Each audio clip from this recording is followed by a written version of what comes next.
City of Stevens Point Redevelopment Authority meeting, recorded February 25, 2025. Alrighty, it's 2 o'clock. I will call the Redevelopment Authority to order. The director will take the roll. Chairperson Schleiss. Here. Vice Chairperson Gardner. Here. Alderperson Kneebone. Here. Commissioner Cooper. Is excused. Commissioner, I don't know how to pronounce that. Commander? Here. Commissioner Laddick. Here. Commissioner Barrett. Here. We have a quorum. We have a quorum. Number 2, persons who wish to board on specific agenda items other than a public hearing must register their request at this time. Those who wish to address the board during a public hearing are not required to identify themselves until the public hearing is declared open by the chairperson.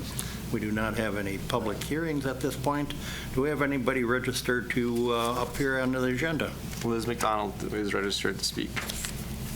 And that's on item Number 4. 4? Okay.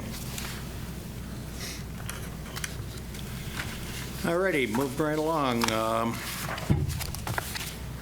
Number 1, approval of the minutes of October 14, 2024 meeting of the Redevelopment Authority. Motion for approval. We have a motion. Second. We have a second. We have a second. Dave and Jean. Any discussion? All in favor, aye. Aye. Opposed? Motion carries. Number 2, discussion and update of an executed lease agreement for Municipal Lot number 8 Parking Facilities with North Yard LLC. Director. Thank you. So recently, North Side Yard had approached the city and had discussed some parking concerns that they had for 3rd Street and just the number of parking stalls that they had on their development. So staff worked with representatives from North Side Yard on a parking lease agreement for Lot 8, which is the parking lot directly adjacent across 3rd Street from their development. This would be for 20 stalls, and it would be short-term, and also with the availability for the city or RDA, or not, I'm sorry, yeah, city, RDA, anyone, to really get out of this lease. So if there was a development proposal brought forward to the RDA was amenable to it, we would work with them to disband this parking lease. So staff felt as though it would be pretty low impact. We'd only really need a 6-month notice, which would be more than ample opportunity if something were to come forward. This was a little bit under the pinch. They were trying to get this in as soon as possible, especially just with the snow on the streets, et cetera. So did work with Chairperson Schleiss to get this going and wanted to bring this to you for just an informational that this happened. Again, pretty low impact. Staff felt as though this would be of benefit and provide low, what am I looking for? Low impact to us, I guess, in the end, as the Redevelopment Authority Lot 8 city. So happy to take any questions. I did include more in the memo here. There's a map of their 20 stall locations, as well as the copy of the executed lease agreement. And then it should be noted that the monthly rent is going into the parking fund that helps kind of take care of these lots, parking lots. So happy to take any questions, or if you guys would like to have any conversation. Should also clean up that spot a little bit because it looks terrible, so that's worth it right there. Any questions? Ready? There's no action needed on that. Number 3, discussion on the future of Lot 8 parking lot. Parcel number 281-248-3220-0421 and parcel 2812408322000425. Director. Thank you very much. And Chris and I will tag team this one.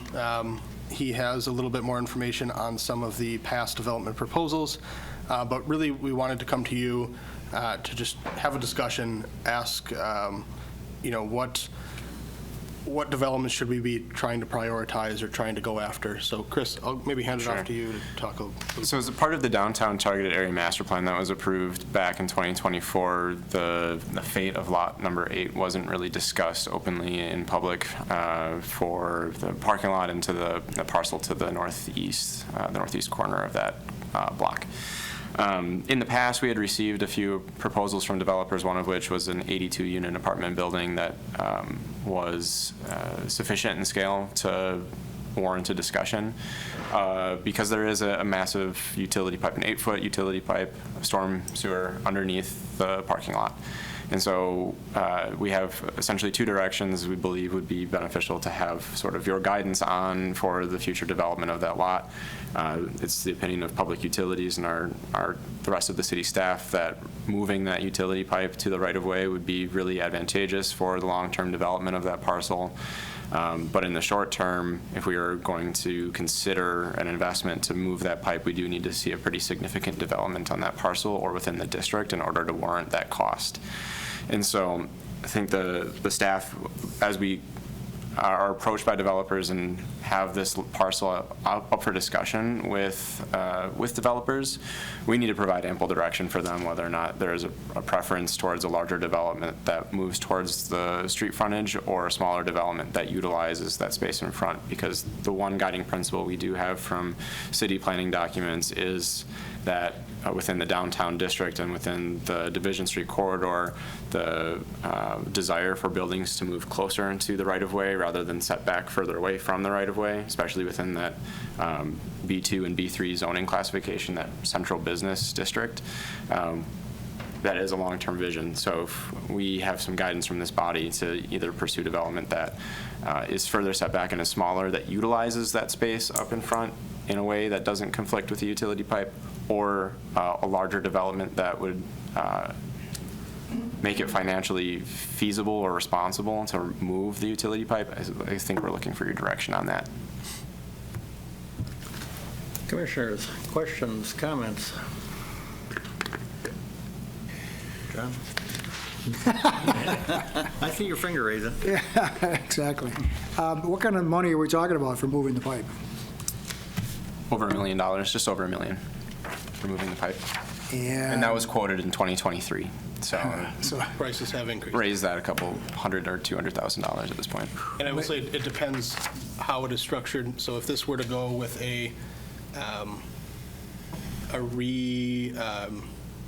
not a resurfacing, a reconfiguration kind of, or, center point reconstruction, that cost would kind of be a little bit eaten because we're not going to be digging up extra pavement. Still be probably close to $1 million. It's not going to, defer that much. But if it was paired with another project, some of the costs would be reduced. However, there is no set plan to redo center point at this point. That was my next question, right. So, although that would be great to pair with a bigger project, there's not one lined up. So it would be a standalone project at this point. And you were talking to some developers about a development on that site. Would the increment from that proposed development have covered the $1 million? In their proposal, they had asked for a certain dollar amount in assistance of about $2.6 million for the total development, which it would fit the rest of the department's internal policies on negotiating TIF requests. Our one counter argument or counter negotiation was that of that 2.6, $1 million of it will go towards relocating the pipe. So the increment generated over time would cover the cost of moving the pipe on a project that large. But that's essentially where our assistance as a city would be headed, is towards that relocation. But it wouldn't cover the 1.6 then incentive to the business? It would have covered the 1.6, but we received direction to not proceed with that negotiation. It would cover the full 2.6, 1.6 in incentive for the development and the $1 million going towards the pipe relocation. Within our internal policies. Yeah, how many years are left in the TIF now? TID 6 expires in 2033. Thank you for TID that. 10's a few years past that. So, okay, so the question is, well, it didn't happen. The question is it possible to happen again? My inclination is to not move the pipe, to not spend the public funds, to use the increment from any subsequent development to offset the rest of the TIF costs. But that's just my inclination without seeing any other numbers about what kind of numbers what kind of tax increment you generate. That's my inclination right now. I don't know about the other board members, but. Other comments, questions? I agree with John. I'm not in favor of relocating the storm sewer for $1 million. There's no way. That's just a guess on $1 million. Yeah. If we don't relocate it, what's the potential for development in terms of increment from the alternative development proposal?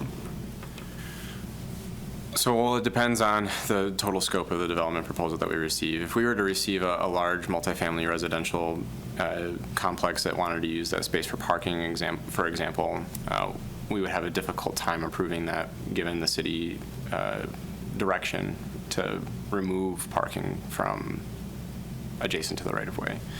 So the building would need to be smaller in nature if we were going to construct there, or there would need to be first floor parking available, which is another design concept that the Common Council and the community had discussed and disagreed with for development on a space like this. It's possible, it could happen. So there is a potential that we could see a project that is comparable in nature and an increment to what we had received in the past. If we were to provide direction to a developer to maintain that space either as green space or something that provides a more attractive facade in front to the building, we could see something smaller. I think it's very viable for that group of sites to have something smaller, lower density developed on it. It would still be very nice. It would match the downtown feel. However, it would not accomplish that proximity to the right-of-way that we were looking for, was kind of directed towards, and would not produce the, I guess, desired amount of density unit count that was originally intended for those sites. So it can definitely sustain a development. It just wouldn't be exactly what was initially hoped for that site without moving the pipe. So the pipe is the big hindrance. Is this the kind of deal where it's better to do it now before there's stuff built up than later if things change and that pipe has to come out? I mean, what are the ramifications if it's left in place? It needs to come out for a reason, and we're talking about leaving it. How would that, I mean, is that anything anybody can even?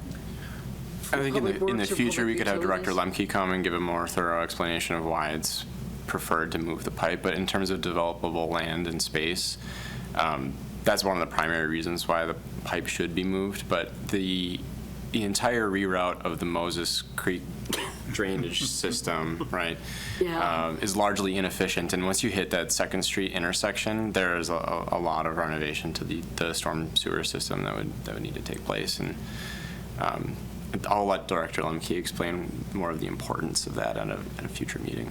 There was talk at one point about daylighting Moses Creek. I guess that's never going to happen.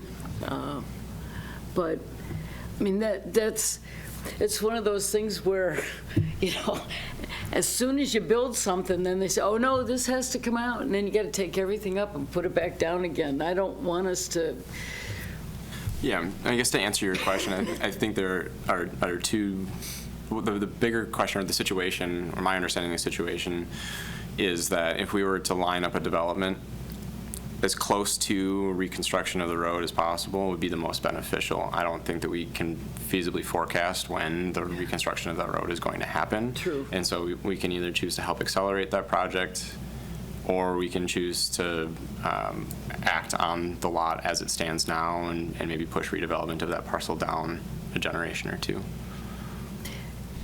Would anybody else kick in on the cost of removing the pipe? I mean, it's stormwater, I mean, public utilities, or this? It's still taxpayer money, no matter which way you look at it. We're going to pay for it either through But our it may be a water bill. broader pool of, to spread the paint around?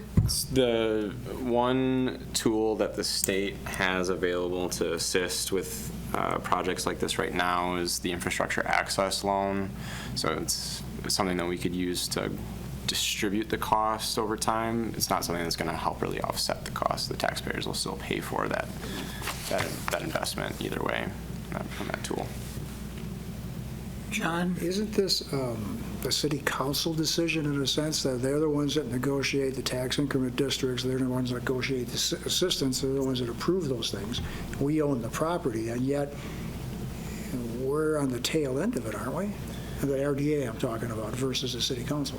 Well, I think we're trying to have this discussion now up front because of the concerns about the Redevelopment Authority being brought in at the tail end of the decision. At this point, there are no development proposals in front of us. We have been engaged by a few developers who have an interest in the parcel, and we would like to provide direction. And so we're hoping to switch that narrative around so that we are discussing this up front with the Redevelopment Authority since it is property that you own.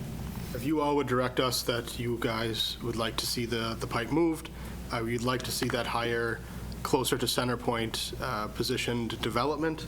At that point, then I think we would take that direction and start to have the bigger conversation with the council and how we would need to do that with Director Lemke. But if your thought is, well, you know, the pipe is a hindrance, if there's no plan to move it already, and that's pretty far out, you know, let's seek a lower density, still quality development without moving it, then that changes the questions and the conversation that we need to have at the council level, plan commission level, et cetera. So, Gene? I'm just was questioning, where exactly is that pipe? I'm not familiar with. if the director would have created a PowerPoint. I So wouldn't have it's- been able to see it anyway. On that map right there, the utility pipe runs on essentially down the center of the parking lot. Okay. You can see in the middle of the parking lot, there's a small gray square. That's the inlet, or one of the inlets. So the position of the pipe then is what would prevent that a denser, closer to center point, correct? Correct. I would think that we need to have a plan come before us first before we'd make a decision. The TIF district is going to expire in a relatively short period, which means we can't give the incentive that most of the developers are looking for. So unless we get something in here that we can put numbers to, I don't think we can really make a realistic decision on whether to move it or not. And that would be, you know, we're looking to RFP a few properties, get signage out there, but we want to be accurate in what we're willing to do. Development is dependent on the pipe, but then the pipe is dependent on the development. So it's kind of one of those chicken and egg situations where Right. if we can get an answer from here, general direction, that doesn't mean it has to stay that way. But we just want to make sure we get your comments, your thought first before we go RFP Right. or talk with any developers. Because the one we did reach out to, they said, well, you know, I would like to do this layout. Is that possible? You know, I can put more work into it, but from what you've told me, there's a pipe there, so I can't do this. And thus, I'm not interested and am not going to put in a bunch more work. The one thing we're trying to avoid is tarnishing relationship with a potential developer and causing a 5 to 6 figure cost on their front that they can't actually invest in, right? That's a loss for the last developer that we worked with. That had we known that there would have been a bit more direction from folks on the project, you know, maybe I speak for former Director Karnowski, but I think we as a department regret getting that far along for the sake of that developer and their time, resources, and our ability to develop that parcel. Because if we were successful and maybe could have directed them a little bit differently, we could have already had a sale of that parcel and a development there. Is that TIF district in the positive or the negative position? It's even. On 10. Even and can receive donations from others. Yeah, I was gonna say, it's receiving donations from other TIFs. So it's upside Well, down, that but way. it's being supported by others, yeah. And that still cost us in the long run because we're robbing Peter to pay Paul in this district. And we've done it 3 times in that downtown one. I would rather see, see what the consensus is here. If you got a plan or a proposal, bring it to us and let's take a look at the numbers. You just can't say, yeah, go ahead and do it and we're going to approve, but the council's still going to have to spend $1 million plus. What's your thoughts? How many acres are we talking about with this parcel that we're trying to market? 1.5 acres. Acre and a half? Which includes the parking lot and the parcel just north of the parking lot, between the parking lot and Great Northern Distillery. That gets to be really expensive real estate when you're talking about that. I mean, the pipe works the way it is now, just leave it. And, you know, if you can't build there, build something smaller that'll fit. That gets to be, I think, price prohibitive. I don't think it's a good use of public funds. Other comments? Is there something on the books for reconstruction of Center Point? Not at this time. There have been plans for rerouting, reconfiguration for this area, but there's no definitive timeline on that.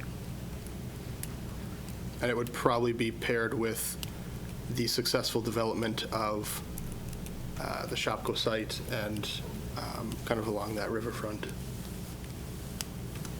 Not the park, to be clear. Maybe a little bit lower density on that corner wouldn't be so bad. It would be a little bit better transition into the single-family neighborhood. You can leave the pipe. Yeah. Could see something like that. Well, if you come up with something, bring it to us and we'll consider it. This is a non-action item, just discussion. Well, we appreciate the direction. I think that gives us enough context to discuss with developers that if they are going to choose one direction or the other, we can be available to assist in either way. If you're laying up at night, can't sleep, thinking about it, you can just shoot us an email. So. Before you leave, Or call. before you leave the topic, I'd like a little bit more information too, though, about what you had said earlier about Mr. Lemke saying that some of that may have to be rebuilt. It's a 1930s project, so it's about 90 years old, something like that. Not saying it's falling apart. I'm not aware of any issues with the structure of it. But if there's information we don't know, that may color some of the decisions too. Well, typically on an infrastructure replacement, they're looking at a 90 to 100-year replacement plan. So as far as the condition of the pipe, we can request that information from Director Lemke. You're 90 to 100 year, you're saying if it's 90 to 100 years old, they're interested in replacing it? Is that what you're saying? Mm-hmm. Because it's needed or just because it's 90 to 100 years old? No, I don't know necessarily the risk calculation for that. But again, I'll check in with Director Lemke on what the likelihood that there's a failure of that pipe. My understanding is it's really only serving the area between there and Crosby Avenue, and it's flowing easterly. So it's not a great area of service, to my knowledge, unless 2nd Street's tied into it, but I don't think so. Good question. I Before don't my know that, time. I don't know that the watershed area is very large. It was basically, water used to flow from Moses Creek towards the river, and it was reversed in the 80s. And I don't know that it services a great area. But anyway, that's the kind of information we need to know. All righty, moving right on. Number 4, approval sale of 1700 Strongs Avenue. Before I call on you, Liz, I'm going to let the director tell you why this is on the agenda. It's not because we're looking for permission to sell it. We already gave that permission. Right. We have a buyer, but go ahead, director. Give us a brief, and then I'll call on you. Yeah, so before my time here, 1700 Strongs Ave was being discussed quite a bit here at the RDA. I do believe there were a few different proposals brought forward. In the end, they just didn't pan out. for various reasons. The next direction that was given by the RDA was to sell the lot for a residential land use. Here was the general purchase price, see what comes of it. The lot sat for a number of months with really no interest. We do have a real estate agent actively marketing the lot. Questions from them, input from them was there wasn't a whole lot of interest towards it. We did have a local individual reach out with an interest of putting a duplex on it. The duplex would fit with the surrounding parcels. I believe there's a triplex on that same street, a quadplex, and another duplex. So it would not be out of place by any means. Also with the direction from different bodies in that we should be looking at adding affordable housing units to our community. This seemed like a really good direction to move towards. So worked with them actually on a zoning ordinance change that was in the works that would help them get that duplex. So fortunately that was already actively going on and was passed, so that availability is there now. But now they are looking to purchase the lot officially, looking for official, I guess, action from the RDA so that we can go forward with the closure documents and underwriting is happy. But purchase price, agreed upon purchase price was $31,000. That covers the 2.5% buyer's realtor fee that we were asked to include. And then it does pay a portion of our 2.5 commission that we had agreed to when working with the realtor. So everything is drafted. We are good to go. The original listing price was $40,000. The offer has been signed. We're just coming to you guys for that official approval to sell the lot to Margaret Rose and James Lucas for the agreed purchase price. All righty, before I turn over to Commissioner Liz. Thank you. Name, address, please, You bet. and at the podium, please. Oh, I know. I've been to these things before, not this one particularly.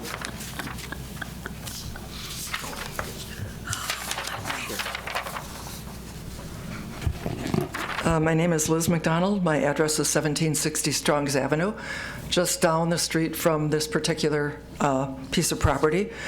We have resided at that location for, it will be 50 years in October. So we've been in the neighborhood for a long time and seen a lot of changes. I'm glad that something is finally being done with the church, or I keep calling it the church property because it's not a church property anymore. But I'm here mainly to express my disappointment. The pictures I have given to you indicate or show you that there have been kids in the neighborhood that have been using that as a play area. As you know, if you've lived in or driven through or walked through that area, the yards are very small, and it's not very inducive to families. I would have hoped that some of you, or the department, or all of you, would have taken the interests of the neighborhood into consideration when, or before you made a decision on what to do with this piece of property. With urban development, there's a lot of pocket parks that are going into neighborhoods. This would have provided a nice, small area, safe area for kids in the neighborhood to play. Like I said, I'm very disappointed that nobody bothered to find out what was needed or what was going on in this neighborhood. I think it would have increased property value for the immediate adjacent properties and perhaps kept some people or stabilized the neighborhood.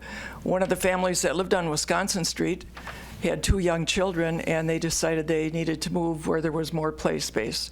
I know there's I don't know if it's a duplex or triplex, that stucco house that's in pretty poor repair. The kids from that place, there's 3 children living there that I'm aware of. They use it. So anyway, again, please take the neighborhood needs into consideration when you're looking at these properties. It's not just some empty lot someplace. It's an integral part of a neighborhood. And I think it's important to be aware of that as you make your decisions. The other thing, I was looking at what's happening, the memo regarding the sale of this property, and I see that the original asking price was $40,000. The offer was 31, and I do know that the people immediately adjacent, just to the west of this property, had made an offer on it. They wanted to extend their yard. And if you know, their house is practically right up to the sidewalk. I think it was probably the old parsonage or rectory or whatever it was called for the church. And that offer was turned down, or that they were turned away. They were told that the city really wanted this developed. So in looking at this, I'm seeing a price of $31,000. And then I understand that they would be eligible for some assistance in building with this whatever it's called, this residential infill program. They'd be eligible for $25,000. So really, this lot is going to end up costing them $6,000. Now, if that would have been offered for anybody in the neighborhood at $6,000, I think that would have been snapped up a lot sooner. I'm glad that they're going to have an opportunity to get a new building in there and somebody to add to the tax rolls. Our taxes just in a couple of years went up over $1,000. So I do appreciate the need to increase the tax base. A couple of questions I have on the buyer that will be moving in there is, well, number one, I see that they've got 24 to 30 months to actually reside on that property or have residence in that property. I also noticed that it said that they hope to occupy one half of the duplex while renting the other half. Is there any requirement that under this program, this infill program, is there any requirement that the building be owner occupied? Chris? Can we answer that now or after? So the residential infill program is intended for owner-occupied properties. Okay, so it would be intended for that. Well, I'm glad to hear that, because generally speaking, the owner-occupied rentals are maintained much better than the non-owner-occupied rentals. So thank you for that information. So I'm assuming they probably, for tax purposes, they probably will get charged just for vacant lot until a building is actually on there. Is there any requirement regarding the value of the building that's put on there? I'm wondering what the tax benefit is going to be to the city. There's a minimum value in the residential infill program set at $200,000 for primary structures. If they're expecting to build a duplex, I would imagine they will exceed that substantially. Well, good. Well, thank you. Well, like I said, I'm disappointed that more consideration wasn't given to the neighbors and the neighborhood and the quality of life in that neighborhood. But I do appreciate the fact that we will have someone coming in there and increasing the tax base of the city. So thank you very much. Thank you, Liz. John? The actual original offer was for $30,000, and I have a real personal problem with paying the buyer's realtor. So I countered and said, "What's that? How much is that fee for them?" It was $6 something. I said, "Raise the counter offer by $1,000," and they took it. The reason this is on here is because the title company wanted us to approve a specific sale amount before they would do the title work. Otherwise, we're ready to go. Gene? Has the situation been straightened out with that service line going to the next door neighbors from Strongs Avenue instead of from, I don't know what street there is a neighboring one intersecting? That was Brawley. Brawley? Yeah. Yeah, so Director Lemke has been working with that property owner on that issue. Solutions have been provided, and they have been notified that if nothing's done when they go to build on this property, that they will be forced to figure that out immediately. So that resident should be aware of the ramifications of this property being developed. In my last correspondence with Director Lemke, that property owner had not reached back out after Director Lemke provided all of that information, and I believe in multiple avenues or formats. So ultimately, it's going to come down to when this is built, they would take and essentially cap or put a T in that sewer pipe, and it would be up to that property owner to figure it out from there. So I don't want to speak for Director Lemke, but I believe recently they did approve a sewer lateral replacement program for the residents, and in which case we can provide that information in a follow-up over email. Yes, I believe there is that funding source, and they have a plan of how it would be rerouted, so the work is, or the information's there, the resources are there. I can't remember the numbers, but how does the purchase price on this compare to the purchase price in the Burlesky Road subdivision on those smaller lots? Is it about comparable? Like, aren't they around 35? Yes. Ones we thought would work for like a zero lot line? Yeah, so the price is comparable. I don't have the exact. You have those 50-foot lots at $25,000 each, so the comparable would be $50,000. This is the asking price. So it's a .22 acre lot, which I believe that listing price was, trying to remember here, what were those smaller lots? Those are .116. It seems like So the .116 lots were 22,000 listed, and I believe as you got up to the larger lots, so it would be in line. Pretty we would have close listed then, this yeah. size lot at about 35,000 in a brand-new subdivision. Other questions? Or a motion? What we need is a motion to approve the sale for $31,000. Before we go to a motion, are you telling me that the city's taken the position, the current pipe that services the house on Brawley, that property owner has no rights to have that pipe in this corner lot and therefore has to pay to relocate it? So we've been trying to work with them on a possible easement. They have not worked with us on that. There was no easement in place when this was put in. So right now, that pipe is running through somebody else's lot, so they would not have direct rights to that. Even though it's there and functioning, Correct. the fact that it exists does not give them the right to be there. Correct. There are no official legal documents. Boy, I find that to be Is it a functioning? difficult position to take with that property owner. If I were the neighboring property owner, I'd say, wait a minute, it's here, it's working, you're telling me I got to get it off at my cost. It'd be similar to if somebody put a fence on their neighbor's lot. It's on their lot. Yes, and a fence, if you have it there for 20 years or more, becomes adverse possession. That's a good analogy, and this is adverse possession, in my opinion. Sure. Unless there's permission However, to put it there. The one consideration that we have is that the pipe, while functioning now after some maintenance work, is damaged. And as far as I recall from the discussion with the property owner on Brawley Street, that it's not in good condition.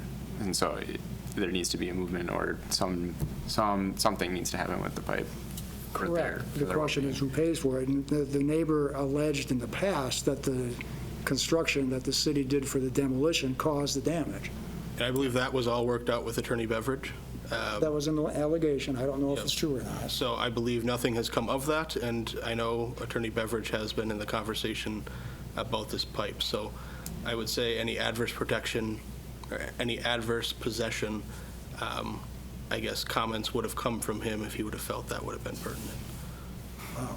So he's been involved in the conversation throughout I this. thought both before my time. properties on either side were supposed to connect to the street and not anything through the middle of the block. So this is slightly different than what I thought I heard, but So there's a direct line, so where this pipe comes out of the home to the southwest, the pipe comes out and goes straight across the middle of this lot. Right. In which there is a direct available connection if that pipe were to go straight to Brawley Street, instead of out to Strongs. Is there sewer in Brawley? Yep. There is. Yep, and there's a manhole from when Director Lemke and I went out, there's a manhole right nearby, which would be an easy connection point. So Director Lemke had this all already kind of planned out of where the lateral would go.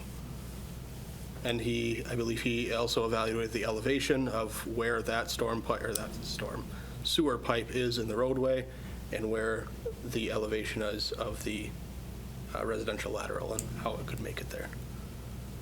So there is an easy point of access for sewer to be reconnected to the street directly adjacent to this home.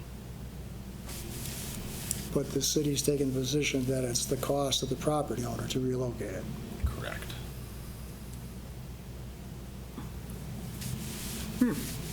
But that's With not the our one, with the problem. one asterisk that there is the sewer lateral replacement program from the city that Sure. helps assist with those costs, which I'm not the most familiar with that program. I know Mark Cordes and I were just made aware of the approval of that program. It is a new program that is funded by the public through the utility department, and the utility department will pay for then those sorts of replacements. So Assist or pay for? pay for. Pay for. And it would be the responsibility of that property owner to work with them through that program, apply, provide necessary documentation, things like that.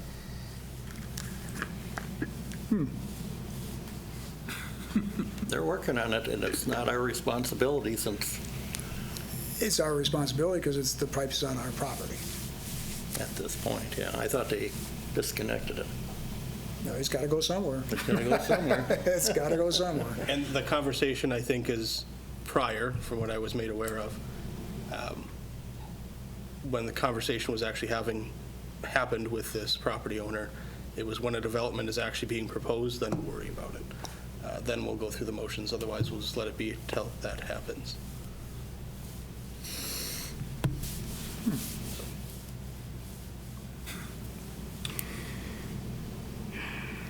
Any more comments? Questions? Do we have a motion?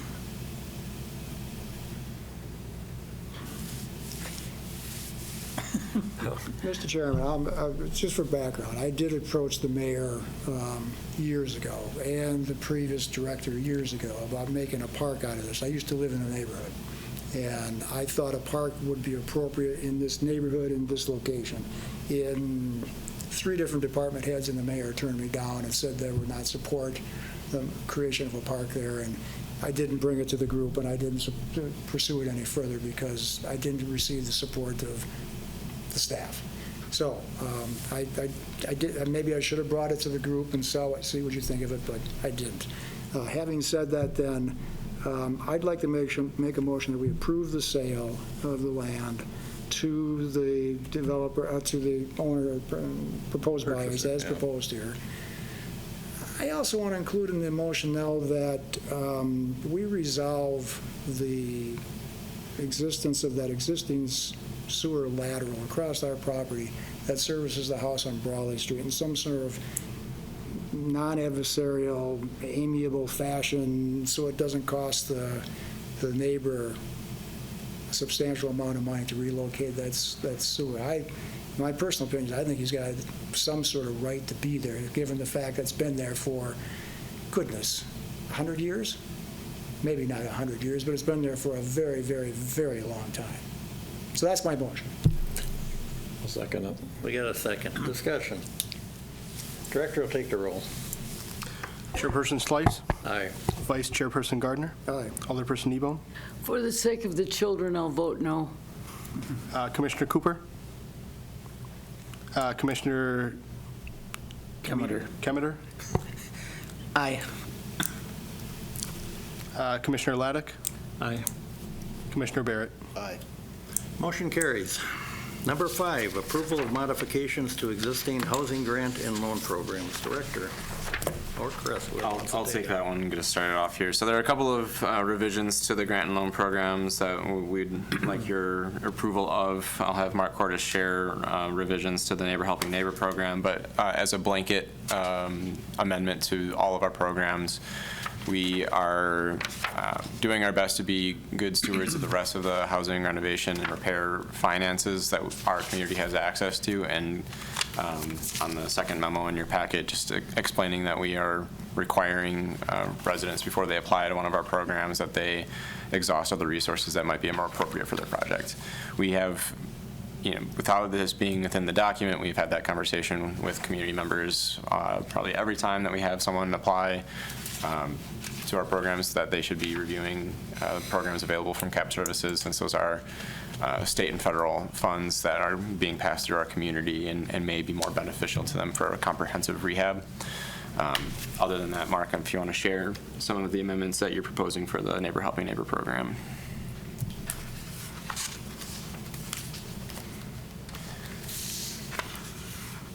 We're looking at two different changes in the Neighbor Helping Neighbor program. Currently, we're at 80% of the low to moderate income range as far as eligibility for the Neighbor Helping Neighbor grant, and we're proposing reducing that to 60%.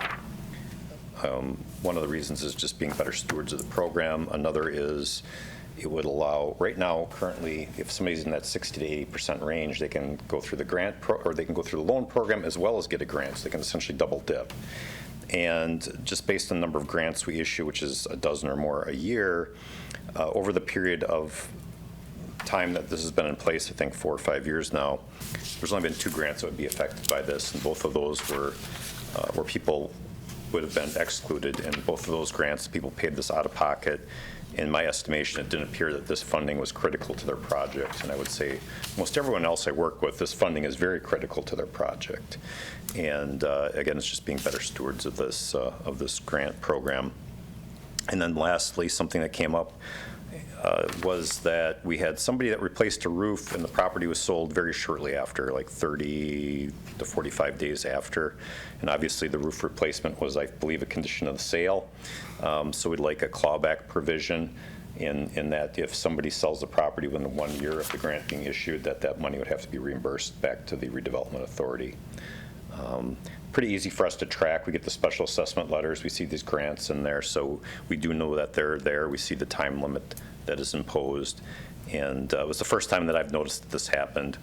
So those are the 2 major changes we're proposing. Any questions from anyone on those 2 changes? Commissioners, questions? Comments? Actions? I think if this helps folks make repairs, it brings up everybody's property value. So allowing more folks to be able to get into the pool, I think is a good idea.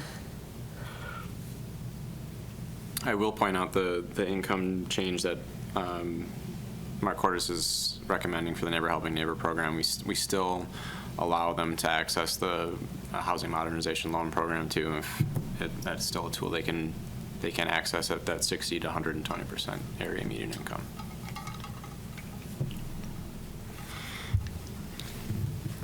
I move that we approve the programs, the changes made to the programs. Do you want it a blanket for the whole set, or should I go through each one individually? Let's say as proposed. Okay, as proposed, okay. I'll second that Second by motion. Mary. Comments, questions? Director, take the roll. Chairperson Slice. Aye.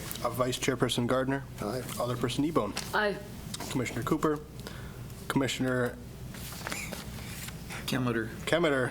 Aye. Oh, my lordy. You'll get You it got it. eventually. Commissioner Laddick. Aye. Commissioner Barrett. Aye. Motion carries. Next item, discussion on creation of commercial revolving loan fund. We'll back up to the rental improvement loan program first. Oh, I'm sorry. Not a problem. I crossed it off before we just did it.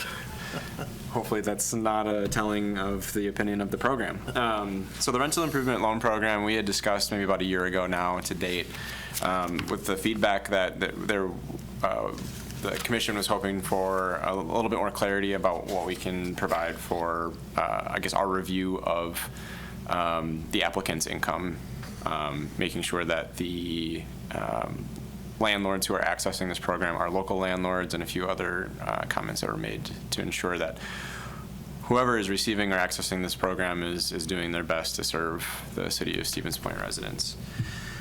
So we did make a few changes since last February, and we did discuss the program with the staff at the city of Oshkosh and the city of Waukesha as well, since they both have rental improvement programs.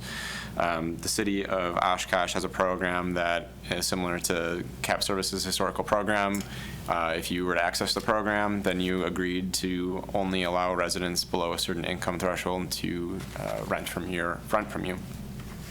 And the city of Waukesha does not have that restriction, and they present a menu of restrictions or eligibility criteria for landlords to use. Their program is much more flexible, providing a 1% loan to landlords who are income qualifying, and a higher percent loan for those who aren't income qualifying. So we made some amendments to the program. Namely, we revised the scoring matrix. We removed the scoring criteria regarding the cash flow of the property, because that incentivized higher rents on the property in order for the landlord to make improvements. We wanted to make sure that we were ensuring tenant access on that scoring matrix without necessarily adversely impacting the affordability of the housing. So the cash flow was removed. Partial loan forgiveness was presented as a recommendation because we had been approached by a few nonprofit housing providers, or hope to be nonprofit housing providers, about the ability for the city or the Redevelopment Authority to assist with housing options for low to moderate income residents, as well as residents who are currently experiencing homelessness. We had adjusted the loan maximum for projects that are less than 4 units, because a lot of the multifamily residential projects that would be eligible would be a smaller duplex or triplex. We wanted to ensure that those who are using those or renting out units that are a duplex or triplex or quadplex, that they have enough funds to execute their improvements. So that maximum was adjusted to $15,000 per unit instead of 10. Anything beyond 4 units would qualify for up to $10,000 per unit. We recommended a total outstanding loan amount, so that way a landlord who is using the program and is using it in good faith and doing well by the residents, that they can access up to a certain dollar amount before their initial loan is completely repaid. And then we also had received some additional input from the City of Waukesha staff, that they've utilized the rental improvement loans to support their either renovation of low-income housing tax credit projects or new construction of low-income housing tax credit projects in the past for the City of Waukesha. I can cycle back to some of their data, but majority of their projects by quantity are on 1 to 3 family rental buildings. By unit count, one of the LIHTC projects or low-income housing tax credit projects they assisted with recently makes up a significant amount of the units. However, by quantity, by number of loans that they're managing, the small local landlords are the ones who are usually accessing these loans, especially because the more property that you are coming to acquire as a landlord, the more equity that you can pull from and provide financing for yourself. So this is really a tool for a local landlord who has a small number of units. So I did want to cycle back to the recommendation from the commission to provide different terms or requirement on the program to review the income of our landlords who are trying to access the program, and rather than restrict it to landlords who are making less than a certain dollar amount, provide more favorable terms to our landlords who are earning less in the community. Looking forward to a discussion on the program or the project in the program. We can provide some more context about the CAP services and their home housing rental rehab program. But we would recommend approval of the program as presented, up to $120,000 as an initial seed fund for the revolving loan fund, and either consider or approve a reduced rate for property owners at or below 80% of the area median income. So if there are property owners that are earning less, that are renting out those properties, and they can prove on their tax returns that they are earning less, that we can provide a more favorable rate to those landlords. Questions? Comments? John? There was the CDBG loan program done years ago. Mr. Barrett, actually, I don't know if you administered part of that or not. Mm-hmm. It was during your tenure. Mm-hmm. And one of the things that caught my attention here was the future rents that a landlord would agree to to hold the rents to. I see under one of the scoring, and it says required under it, is that either they lend rent to Section 8 housing vouchers or rent-ready graduates, or freeze the rent for duration. I think freezing the rent for 10 years is going to be tough for somebody to swallow. That's maybe too onerous. On the other hand, I think there should be some control of rent, and I believe that the previous programs did have control of rent, and I believe you just told me today that there also was some factors taken into who they can rent to in the future. I'd like to see that explored more rather than making that one of the three options. Make it mandatory as opposed to one of the three. My other question would be, who's going to administer this? What kind of loan maximums are we talking about to landlords? Maybe I missed that. But who would administer the program? And again, what kind of maximums are we talking about? So then I would be administering the program alongside the Housing Modernization Loan Program, and the maximum as presented would be up to $15,000 per unit, up to 4 units. So it would be, if there was a 4-unit building, $60,000 would be the maximum.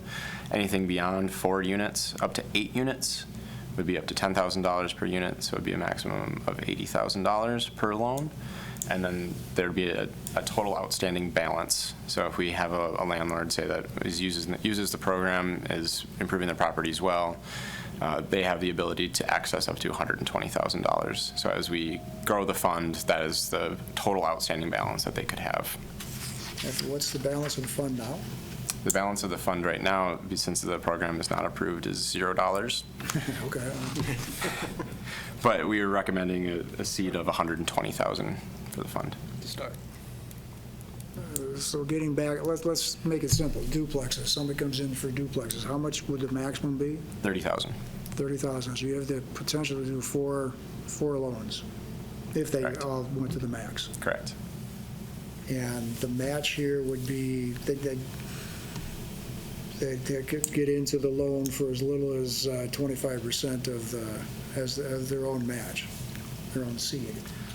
Right, they could feasibly not provide any equity on the loan. They would receive 0 points on the scoring. I see.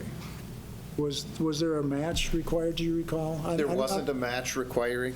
The biggest thing, Chris and I had a conversation about this, is incentivizing this, right? So that we actually get these LMI rentals, because otherwise they're just going to source their money somewhere else and then they can charge whatever they want.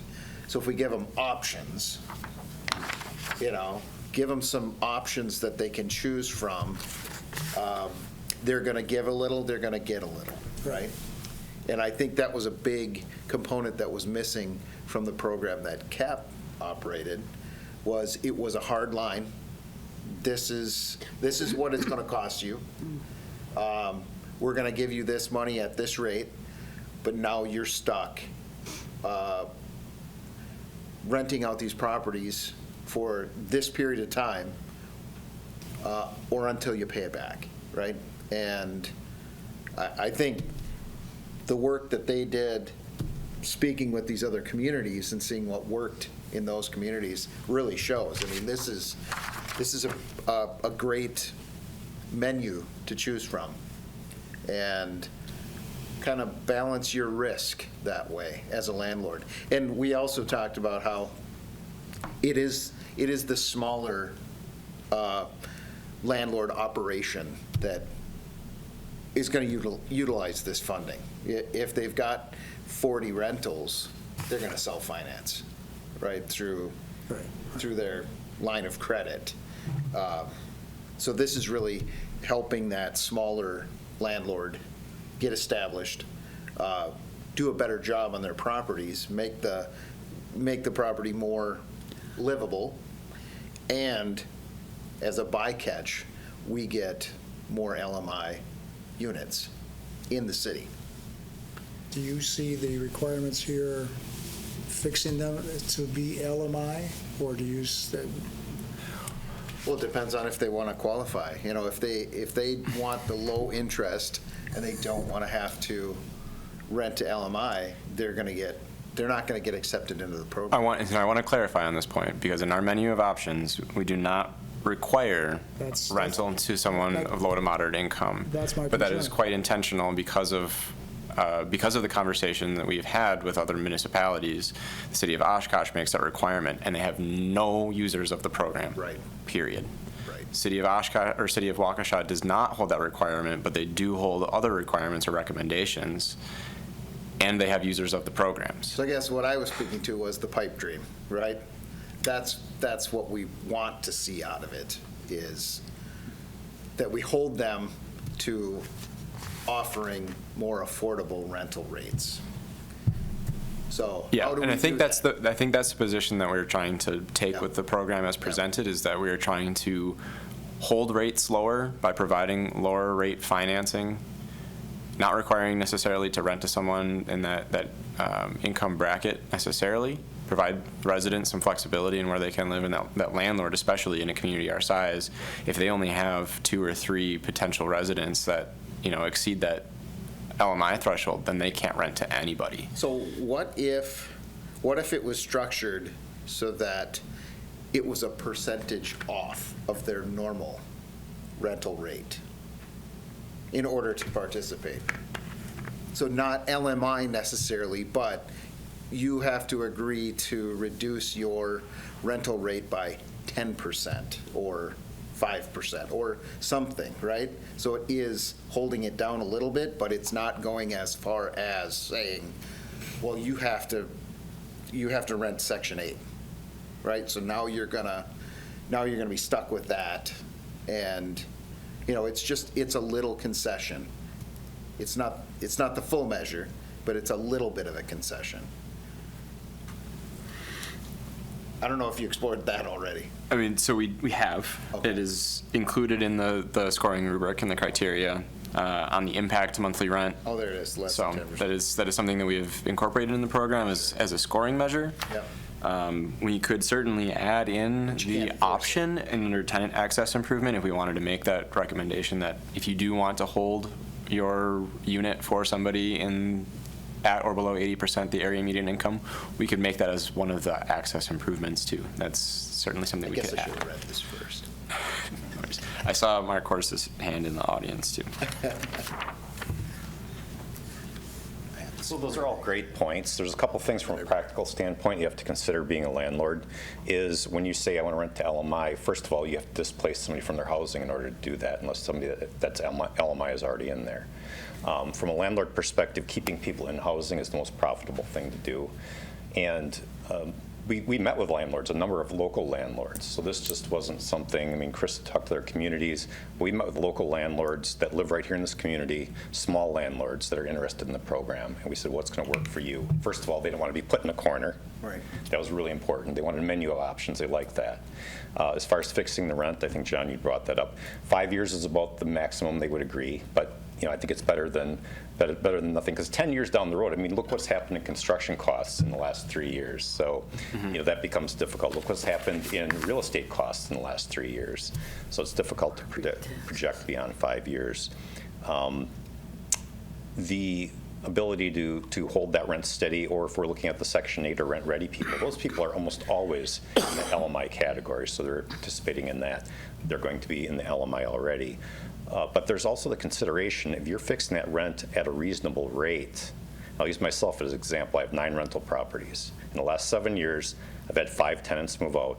3 of those bought their own houses. The only reason they can do that is because the rent was reasonable. So we're keeping reasonable rents, and the goal is home ownership. You're keeping those rents reasonable. Those people can then save money to get a down payment to buy a house. So you're accomplishing a bigger goal here, and that's important to keep in mind. And again, that's what the people that want to utilize this program have told us. And each one has a different idea as to what they might participate in. And so flexibility, I think, is important. The other thing is, like with our other programs, we learn as we go. We're going to dip our toes in the water, see what works. The landlords we talk to are people, we want to work with everybody. These are landlords that we have some history with, and we know have done improvements on their properties, have made these properties make the neighborhood look better. So these are our people we want to be working with. We want to improve other properties, but they've run out of equity and the ability to do that. So this program does fill in a gap. John? What does staff think about saying a maximum number of units that would improve, say, three units, as opposed to opening it up to larger complexes? I think that there's a couple of potential properties that we would exclude if we were to go that route, but setting something lower at 4 to test the waters, I think would be reasonable, and I would be willing to concede that, because there are certainly some local property owners that are looking at duplexes and triplexes and hoping to repair those.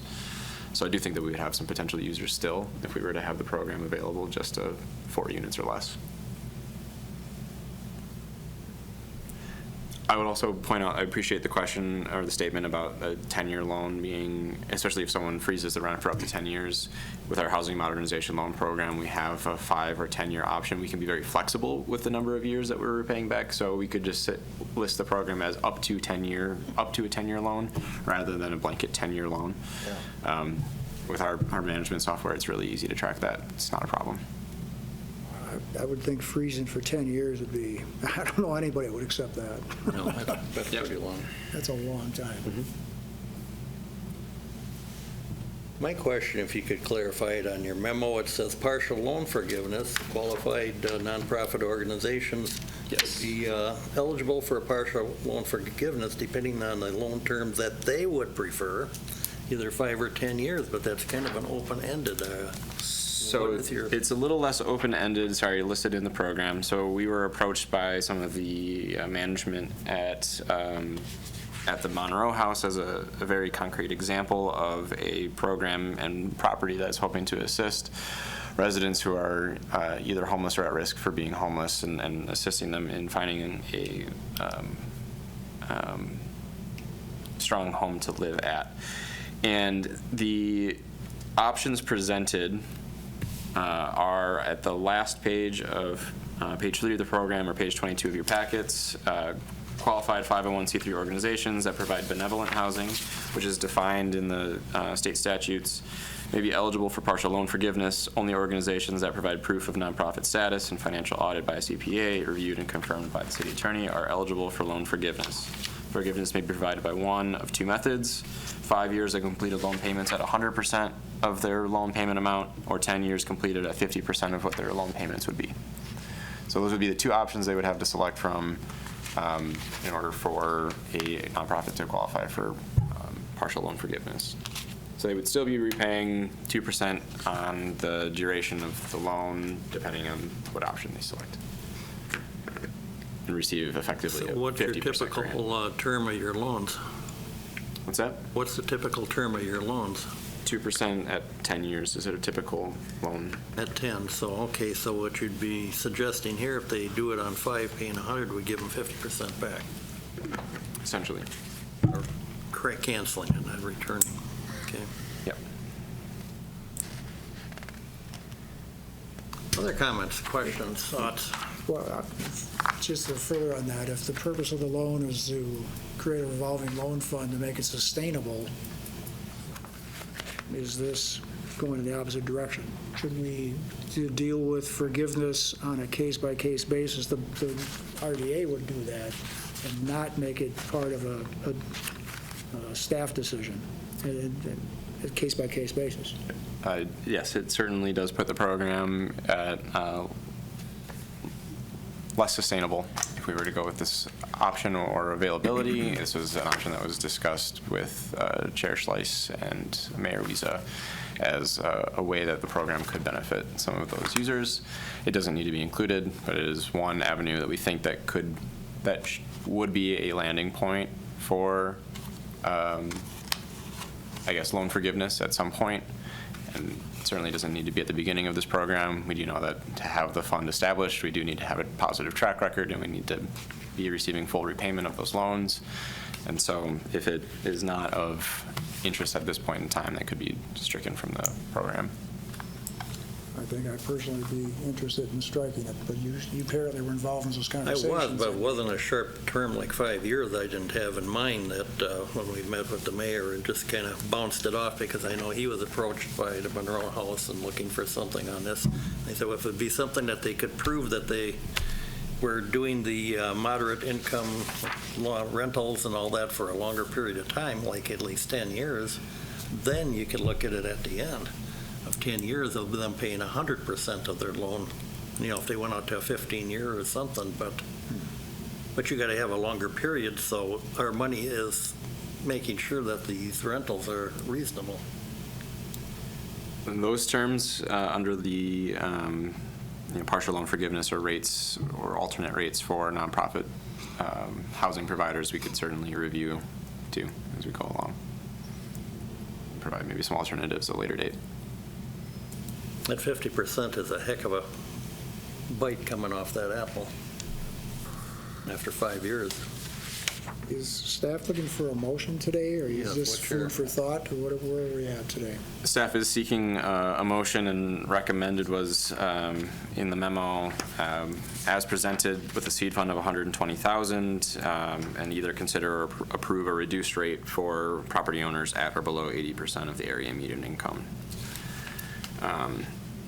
Given the recommendations, though, I'd be happy to concede some changes and additions of adding in one of the tenant access improvements being renting to residents at 80% or below the area median income, removal of the partial loan forgiveness statements for now, but we are seeking approval of the program as presented. If there are any modifications to include, happy to. I guess if we had something more so on loan forgiveness that you got to have the lower income people renting in there, that there's an incentive there to provide affordable housing and or their programs, whatever it might be, that might be one thing. But otherwise, that's a heck of a deal. I'll sign a loan for 10 years and I'll only pay half of it. And I got all my units there. And again, they would be agreeing to the criteria just as any other user of the program as outlined in the scoring criteria. I would think that we strike that at least at this point for further discussion. Any thoughts on that? I agree. Again, staff talked about, we asked staff about putting a cap on the number of units. And you had suggested Four. Yeah.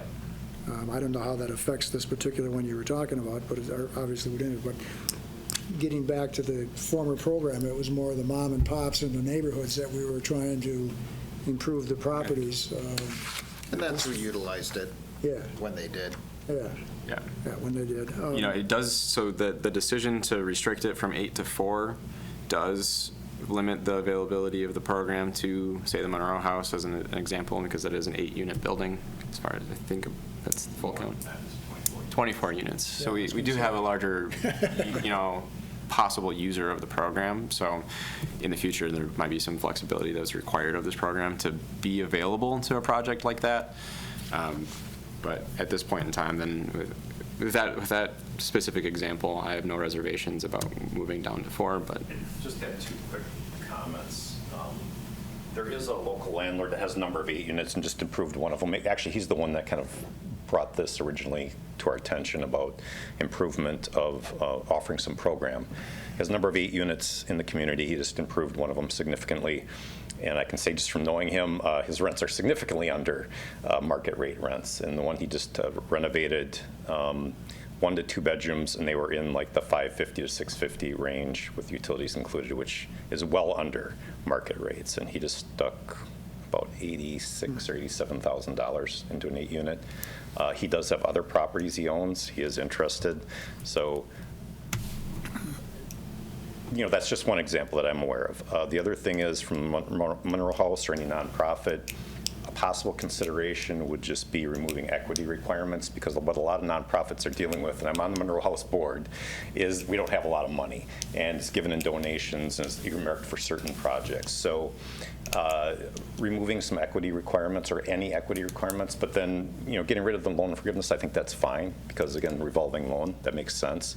But the things nonprofits are struggling with is just getting the equity up front. So if you're willing to perhaps take some of that risk, that would be something I think any nonprofit would be happy to participate in, and the interest rates and the terms are very favorable. If we went added a program, restructured it to subsidize their interest rate rather than loan them the money, would that be an option? Anything. I'm just thinking rather of our program here, and we write it down to 1 or 2%, whatever, for their term. They're responsible for the loan. If they go bankrupt or whatever, we don't lose the money. The only thing we would lose is whatever interest at that point. Yeah, anything you we're can do not to help the financing for a nonprofit is going to multimillionaires help out. here, but Anything's going to help. Actually, I was going to suggest that for the next agenda item. We're all over the place here, but this tenant access improvement on page 2 of 9, that's where you've got the freeze the rent for 10 years, for the duration of the loan, which is either 5 or 10 years. Is that really practical? I mean, you're forcing them to do Section 8 or the rent-ready people, because I don't think anybody's going to agree to the other. So, no, that was one of the options that was discussed quite well with the landlords that Mark Cordes and I had met with, is that if there was a 5-year loan and they were looking at freezing their rent, that would be something they would consider doing at 5 years at a lower, shorter term for the loan, especially if they're accessing low-rate financing to improve the property.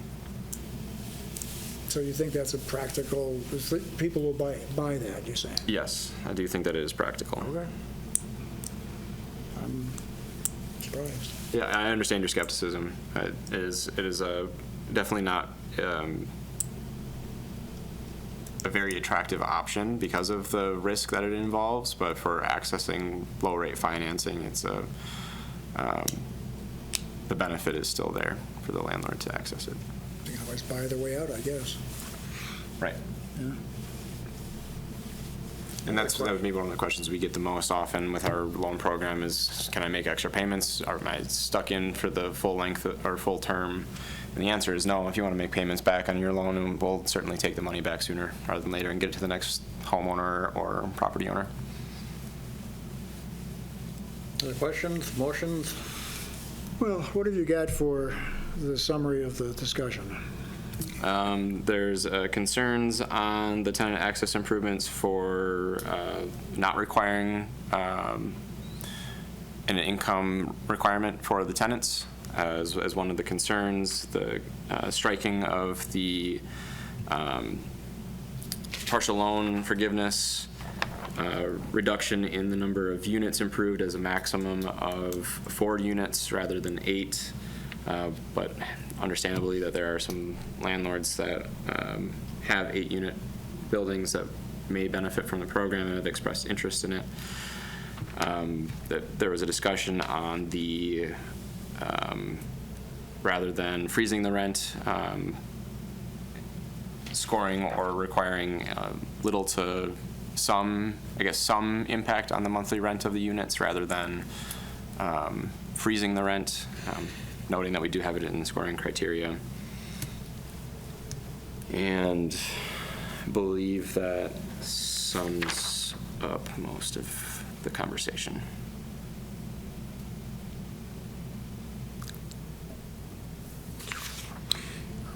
I presume that you'll look at loan-to-value ratios so that our loan, I assume our loan will be, I assume our loan will be in a second position if there's an existing loan out there, but you're going to be evaluating loan-to-value. I don't know that I've seen that in here anyplace, that cannot exceed a certain percentage. You are correct. That is not listed, but we certainly have language that we can pull from the Housing Modernization Loan Program and include it, that we cannot exceed the loan-to-value ratio. Do that. I'm not sure what the loan-to-value ratio would be, but you wouldn't want to exceed some reasonable number so that if we're in second place, we're out there someplace and not going to get money back. I believe within the Housing Modernization Loan Program, we list it as 110 or 115%. 115 is kind of the standard. I think, what's that? 115. I think in this case, is going above 100% reasonable? Should we be less than 100%? Should we be, again, it limits who you're dealing with, but. But I think in this housing market, even if they were foreclosed on, we'd be made whole. Well, but because we're in second place, usually the primary lender gets made whole, and we I think we'd still get made whole. we'd have to buy out the primary lender then in that case. I'd certainly want to see some loan-to-value ratios in here, and also whatever that ratio should be. Well, then maybe 100%. Yeah, I'm tempted to be less than 115. I bristled at that back in the old days, too. And again, that depends on our target. If these landlords are mom and pops that have just kind of renting out a house that they've owned for 20 years, that's one thing. If it's somebody trying to get into the business, they're up to their eyeballs in debt. I'm not sure if we want to get involved with them. Usually they're still walking in at, 20% down payment on a rental property. If you're under that, you're going to be facing a hard time.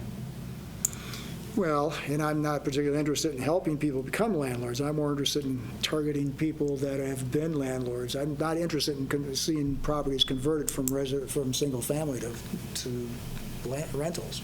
I don't think we should incentivize that. No.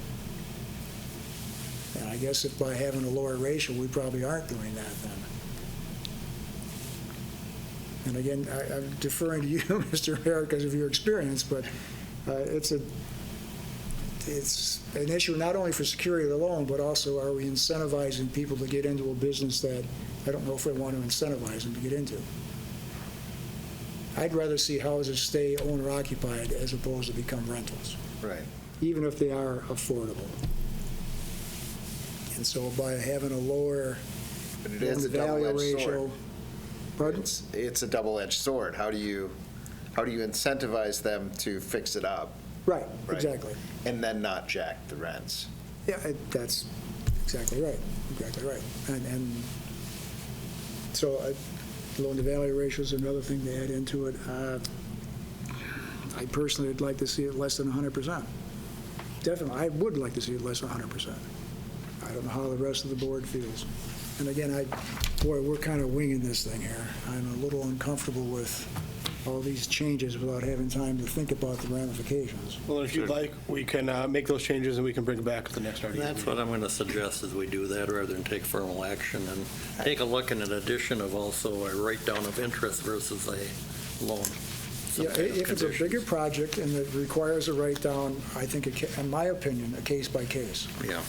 And I don't see there being any objection to the seed money, right?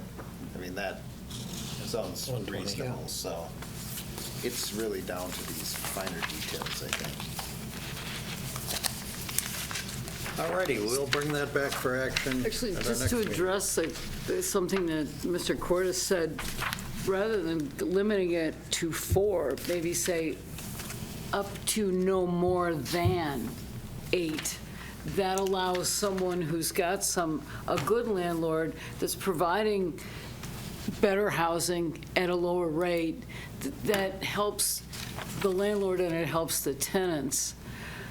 And it gives you some flexibility, say you may get more points if you only have 4, but saying up to or no more than. And again, it depends on your target. Who do you want to help? Are we helping the neighborhoods like this neighborhood or the neighborhood on Strongs Avenue, or are we helping the 8 units someplace else? 8 units going to suck up an awful lot of the money right off the bat. If it's $10,000 per unit, that's $80,000 out of 120 total. You've got one project, maybe 2. And so what's your target? That's the way I'm approaching it. What's your target? It's just a way, it depends on how many people, how much you want to let into the program. If you say up to or no more than, it doesn't mean you have to go that high. But it does allow somebody who may be a very good landlord the opportunity to continue to be a good landlord.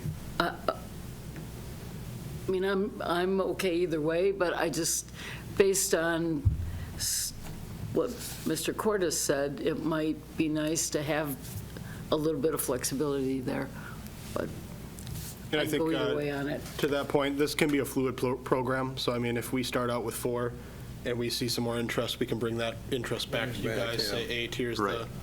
In all of our programs, we do put that stipulation that if there's an exception that needs to be granted from the program, they can bring their loan request or grant request forward to this body for review and approval. So if, That's there is an okay. 8-unit property owner that wants to bring it forward, we can bring it. Okay, we can see what these guys put together in the next meeting. Alrighty, moving right along. Discussion on the creation of a commercial revolving loan fund. And Chris, I do know you have a prior commitment, so if you have to go, I can take this in the next few as well. Okay. Up to you. Sure thing. I would very much appreciate that. Perfect. Thank you. All right, so I will not be as elegant as Chris, but I'll do my best here. So we wanted to bring to you a request to participate in an opportunity that we're trying for, which is the intermediary relending program.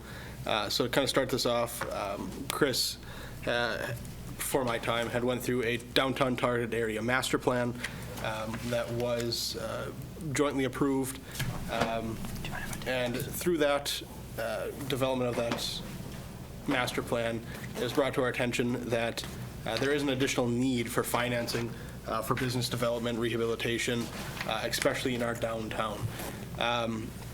So we have recently begun working with the downtown owners of the existing properties to kind of understand where they're coming from, where the hurdles truly lie, and how can we help. So through that, we were made aware of different property expansions, facade improvements to both historic and non-historic properties in our downtown area, and have found that they have looked into other financing opportunities for their projects, including the Central Wisconsin Economic Development Fund, CAP Services commercial loans, and KIVA loans. Unfortunately, a lot of those have had hurdles or challenges within them that have really prompted them to not be utilized by these businesses. So, that could be in terms of financing rates, the maximum loan amounts, eligibility requirements, et cetera. Just some way they were ineligible or the program did not work for them. So really through this conversation, we started exploring other options. We did come up with a very viable option. It's the Intermediary Relending Program, IRP. We are looking to submit an application for that.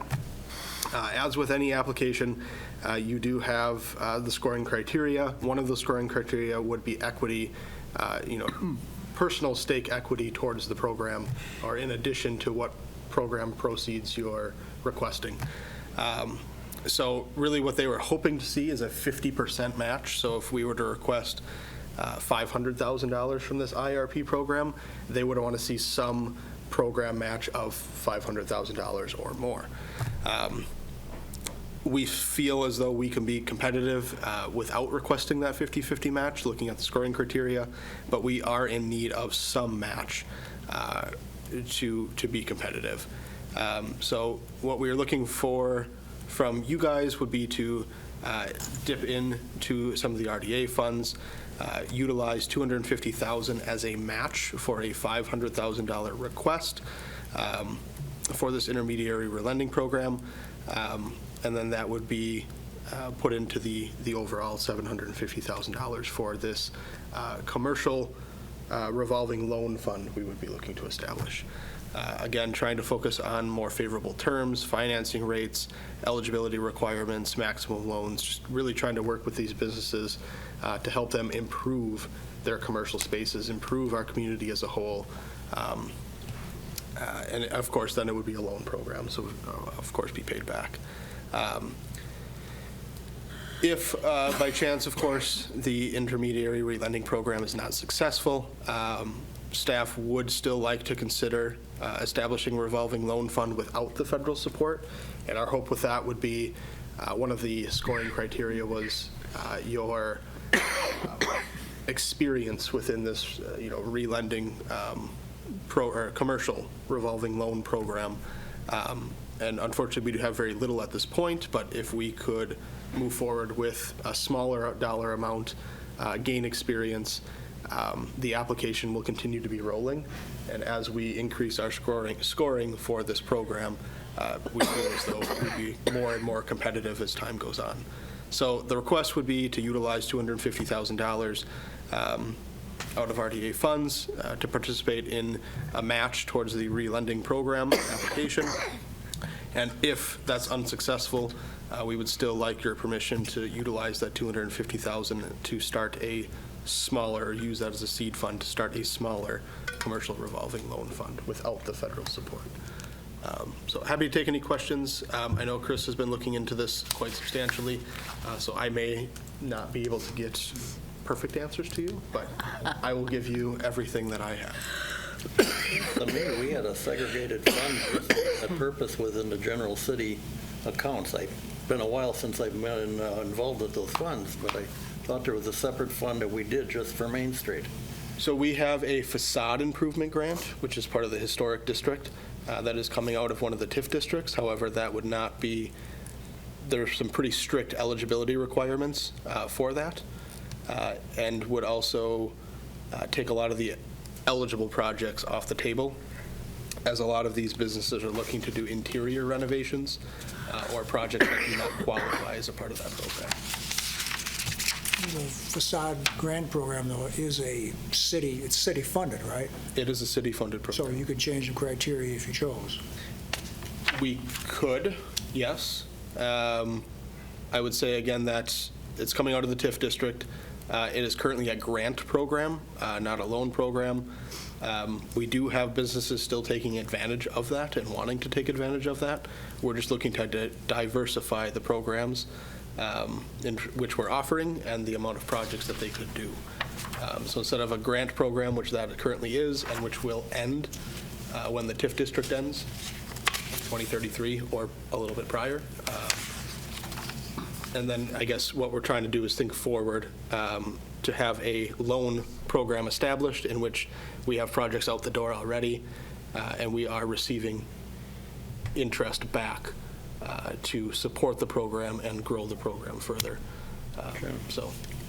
Why is the IRP program better than the other three that you listed there, the Kiva, the CAP, and the other? Central Wisconsin Economic Development Fund, their primary hurdle is the rates. So they're at a normal bank rate right now. We are discussing with them to try to get that rate down. But they're at a normal bank rate in which it's essentially going to a bank. Interest rates are a huge hurdle for people right now, especially in both renovation projects and new projects that are coming down the pipeline. The financing rates are a significant hurdle. They are causing developers to tell us no a lot of the time. And then, go ahead. The CAP services commercial loans, there's just more strict eligibility requirements that really, I guess, take away a lot of the potential for the projects. And the Kiva loans, again, those are eligibility requirements and the maximum loan amounts that can go out for that. And what would the IRP be? IRP specifically? Well, if it's better than the other three, what makes it better? Yeah, so looking at the lower interest rates, we would have more flexible eligibility requirements and project eligibility than the other programs. What kind of rates are we talking about for IRP? I guess that hasn't been fully discussed. We're trying for the program itself. If we get the program, then we were going to look more into the details. And I guess we're also going to use kind of the discussion from the rental improvement program or rental improvement loan program to help guide us on that before bringing it back to you. So you would see the exact terms, requirements, et cetera, before this program would ever truly launch. I guess we need the commitment first for to mark on the application that we would even have a grant match. But in terms of interest rates, we were looking at that 2 to 3%. So keeping it pretty low. I think CWED, Central Wisconsin Economic Development Fund, I think as low as they would ever possibly go would be 3%. And that's just, again, a regional fund. So many cooks are steering that ship. Yeah, 2 to 3%, I think that's really the big one. That would be the driving force of people wanting to use this program rather than CWED. Eligibility requirements, again, you can't go to a facade grant program, it's facade only. CWED only has certain eligibility requirements and eligible projects that they can fund. So does CAP and the Kiva loans. So trying to better diversify, what those are. I can't tell you exact details, but just trying to make it more flexible, I think, would be the key overarching term. Well, I've got the disadvantage of having been there. And the Seawood project, loan program, grew out of what was Warzella's original loan in the buyout. And we use that money for economic development, especially geared towards people that sold their product outside the area. For example, Skyward got money. I believe Key Mobility got money. The ones that was in Germs, Gamber Johnson got money, and they've all been very successful. Frankly, I'd like to see us target economic development in the community as large, and businesses that sell their product outside the area before we target Main Street improvements. And that's just my priority, but I think that the community benefits from that generation of new jobs in the area versus facade improvement. And that's my priority. I don't know how the other people feel about it. And I'll just clarify, not just Main Street, this would be for downtown as a whole. Well, I used Main Street generically. Yeah, but just to clarify for everyone else, potential, people we've talked to would include North Side Yard, their commercial spaces, allowing small businesses to use this loan to build out that space and start their business, renovate a space. I think Wildcard was in a building on the corner by Center Point. Use that fund to renovate that space for a small business. So certainly to your comment, though, it could be broader speaking, and it could be geared more towards, economic development and bringing in those types of businesses. I guess I just also wouldn't, upon your guys' approval, wouldn't want to pigeonhole the program into something that wouldn't be as usable as it could be. And the other comment I was going to make, I came to the meeting with, was what the chairman just said before. Would it make sense to buy down the Seawood loans, the interest rates, and not make the loan directly, but just do a buy down of interest rate to make the project more feasible, whether it's Seawood or whether it's a commercial loan? I don't care either way. But if the interest rate is the hurdle, then let's talk about the interest rate as opposed to making a direct loan ourselves and having to service it and all that kind of stuff. Just a thought. That came up earlier when your suggestion on. Right. Yeah. $250,000 is kind of a big chunk of change, and my question is going to be, how would that impact our rental rehab programs, our neighborhood programs, and everything we want to do with the housing market, and when locking up $250,000? I mean, we're not infinitely. There would be money in the housing fund. Not the housing fund, I guess your coffers. I'd have to look at the exact fund, but there would be money that would be available that would not impact any of those programs.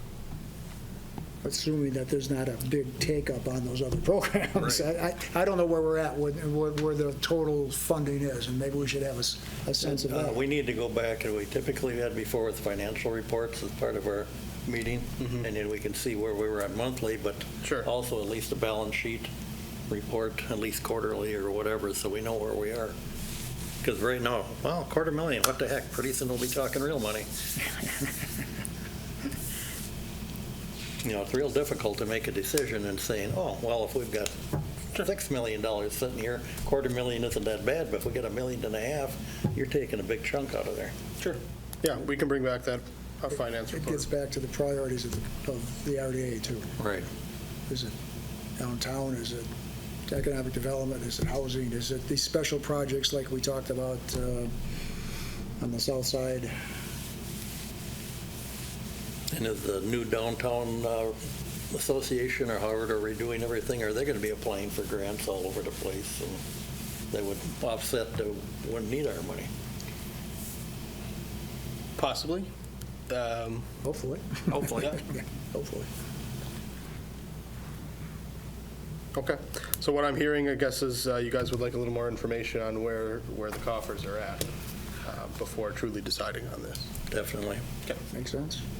This will be brought back at a later meeting. It sounds good. All righty, housing loan and grant program report. Yes, and again, not as elegant as Chris, but happy to take any questions. I guess on page 31 of your packet, the very last page, there's an outline of each of the reports. Number of grants approved, average per grant, and I guess just some general information towards each. So happy to take questions. Otherwise, if there are specific questions, maybe Mark Cordes in the audience could answer them. Otherwise, an email to Chris would be in order. My only comment, Mr. Chairman, is that I'm glad to see some of these programs getting off the ground. Definitely. It's been a few years, and I'm glad to see they're being used now. I'm pleased. Thank you. Awesome. Yeah, and one big thing I want to make, just for anyone viewing the video as well, but for you guys to get the word out, on Wednesday, March 26th, from 6 to 7, the city will be working with CAP Services to kind of outline the plethora of housing programs that we have available. We have sent out postcards to every resident within the city, inviting them to this. We do plan to do additional mailings in the future. I know, talking with you, we'd like to do some additional mailings to continue to spur up interest for these programs. So March 26th, 6 to 7, and I believe that is at Mid-State. I think. Is it here? Is it here? I think it's here. Okay, it is. I got the card. Yeah, it's on the card. I apologize. I know both were tossed out, and I'm not recalling what was selected. So we're going to go with here. Questions? Alrighty, moving right on. Update on former Shopko site. Yeah, just wanted to give you guys some information here on where we're at on the Shopko site specifically. So obviously the building's down. We are working with a few different developers. We did engage a developer for the south side, so that'd be the Main Street side, to do a live, work, market rate style development. We worked with that developer to get them in contact with a few commercial businesses that were looking to have a, I guess, newer upgraded space and also purchase the building. So that was a little of a unique situation where they were hoping they would develop and sell, and they would be more condoed. So put them in contact. The developer did talk with them, look over kind of their list of projects they already had in the lineup, and they did reach back out to us and said that they could not support a project this year, maybe next year, depending on where we're at with things, but it just didn't work with their schedule. So I know Chris and I were disappointed to hear that. We were really excited. This developer had already proposed a development within the city, didn't work out on that site. Actually at Lot 8. And so we thought that'd be a really great product right up against Main Street. So we're going to continue trying, and I guess one thing you will see coming back to you would be a RFP to submit out for that site to try to spur up additional interest, see what comes in, see what we can bring to you all. Gave it a shot with that developer, didn't pan out. We're going to continue trying with an RFP. On the north side, so that'd be the Center Point side, developer we are working with to try to solidify a workforce housing project. This would be 42 units, 2 commercial spaces on the lower level, on the main level, and what they are trying for right now is underground parking. They do have a financing gap. As I had mentioned in one of the prior items, the interest rates are not treating developers well right now. So they do have a financing gap. They were hoping for those interest rates to come down, in which that gap would have closed significantly, but they have gone up. So they are currently applying for a grant through the state, I believe, in which would help close their funding gap.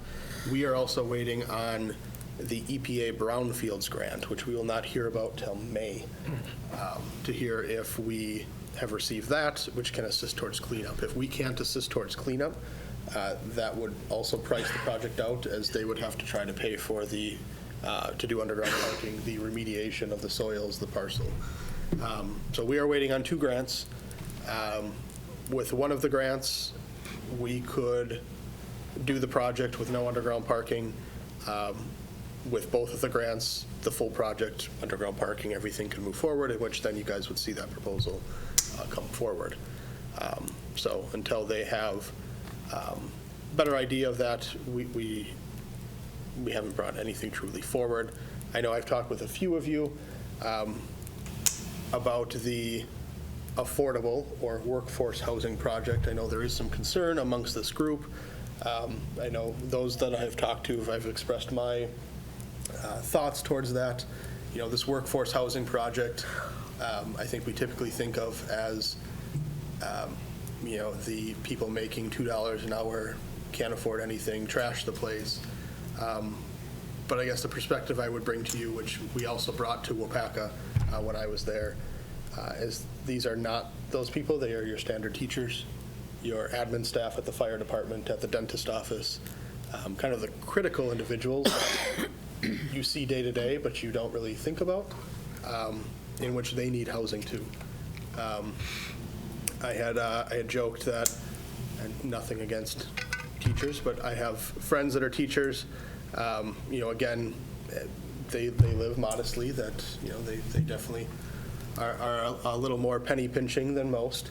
However, they do go out and they do spend their money, you know, to go out to eat and to, you know, meet friends at the bars. So I would say to the, you know, even though it's going to be workforce, it's going to be housing that's affordable for the masses.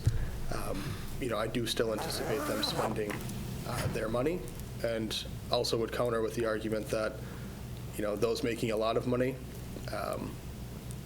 more than likely may even drive outside the community to spend that money. For example, in Wapaka, people on the chain of lakes would rather shop at Woodman's in Appleton rather than people in Wapaka who are seeking affordable housing. They shop at Pick and Save and Piggly Wiggly, local establishments. So just some comments. I guess I know I shared that with a few of you. I want to share it with the whole group to remain consistent. But I know staff is very supportive of this project. We think it would be a really great addition to the downtown.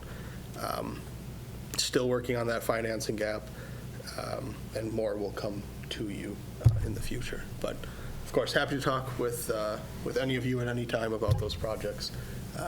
Feel free to shoot me an email or stop in. We can certainly talk face to face. But happy to answer any questions now as well. One question. I know the original site design, you had a transit center right about in the middle of the property. Are we going to move ahead with that as a city? Sure. So that has changed a little bit. Sorry, I neglected this one. And I should have had a map. I apologize. But the little bit of reworking, so if you can picture the property, the connection point going from Strongs to Union is kind of the divider. So anything on the east side of that, we would look towards the commercial, the housing, a small park space is the hope. And some of that is designed due to the fact that there are underground utilities that are there that are in decent condition. They don't necessarily need to be redone. They would just be redone for the purpose of moving them. So working around those site constraints, where that transit center was originally proposed is directly over storm, sewer, and water. So not an ideal site. So that has adjusted to actually more towards the cobblestone, in which it would, and I say transit station, it would be a transit transfer center. So kind of where the buses park now on the that Strongs road, it would be similar to that, just more of on a specific parcel and under a canopy with bathrooms. Nothing extravagant, no extra commercial spaces, no multifamily above it, just keeping it simple, what's needed for the transfer station, making that a designated space. And by doing that, it can consolidate to that smaller parcel that would be created by rerouting the road. So kind of where the roadway is now by the cobblestone, that's where that would be placed. So. And will that go this summer? So right now they have secured, I believe, they've secured funding for the design, I know we were working with them on a grant that we had thought they needed, but then they found out they received this other grant. We stopped. And I believe they still need to secure financing grants to actually build it, but right now they're just designing it. So there is nothing truly designed. I would have brought that forward to you guys if there was, but they are not at that stage. They just secured funding to start the process. So once there is a design, that will be brought forward, comments, input, and then it can go back. And go out for bid. Yep. And I do intend to have Director Lemke at our next meeting to talk a little bit more of the specifics of where they're at with that. So. Other questions of the director? If not, we are adjourned. Thank you for your time this afternoon. Yes, thank you. Thanks. A video of this meeting is available for viewing on the city's website, stevenspoint.com/videos.